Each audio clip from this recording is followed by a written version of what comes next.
All right, verse 15.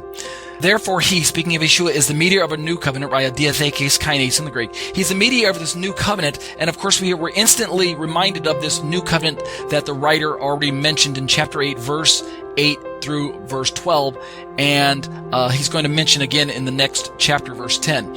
So this new covenant, which is of course language already given to us in Jeremiah chapter 31, this new covenant is something that we know that Jesus brings into the picture, and it's necessary in order so that those who are covenant members may receive the promised eternal inheritance. That's what he says in verse 15.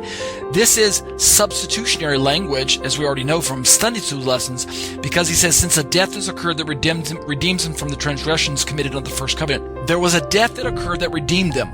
Listen up very, very carefully.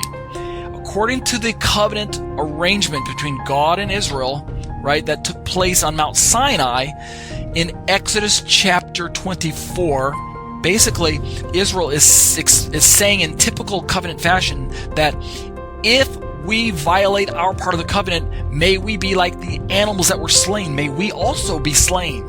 So what's taking place here, people?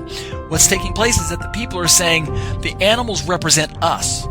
The animals represent us, in that the animals are slain in representative fashion, that if we violate our part of the covenant, we too will die just like the animals are actually dying before our very eyes. And the blood that we are taking upon ourselves is our way of saying that we are taking on the covenant responsibility. We are taking on death itself in response to us violating the covenant, if that comes to be the case.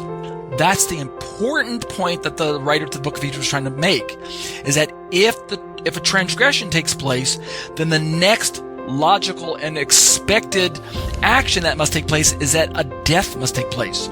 Therefore, because Israel broke their part of the covenant, a death must occur, because that's the covenant agreement that they entered into way back at Sinai. Remember, when they allowed the blood to be sprinkled on them, they said, hey, all that you've said we will do, we are symbolically bearing death. And yet they did violate the covenant, and therefore a death must occur. But instead of Israel dying, God instead representatively sent his son to die in their place. So Messiah becomes the substitutionary death instead of Israel dying. Corporately speaking, Israel should have died. But corporately speaking, Messiah took on that corporate death as the sacrificial animal, and he stepped into that place. And therefore, that's why the writer says in verse 15, since a death has occurred, past tense, has occurred that redeemed them, right? It's the payment for the breach of contract, right? In this case, Yeshua was that substitutionary atonement, which by paying the debt on their behalf, released them from the debt that was owed. That's why it says it redeemed them from the transgressions committed on the first covenant. So that's the context of verse 15.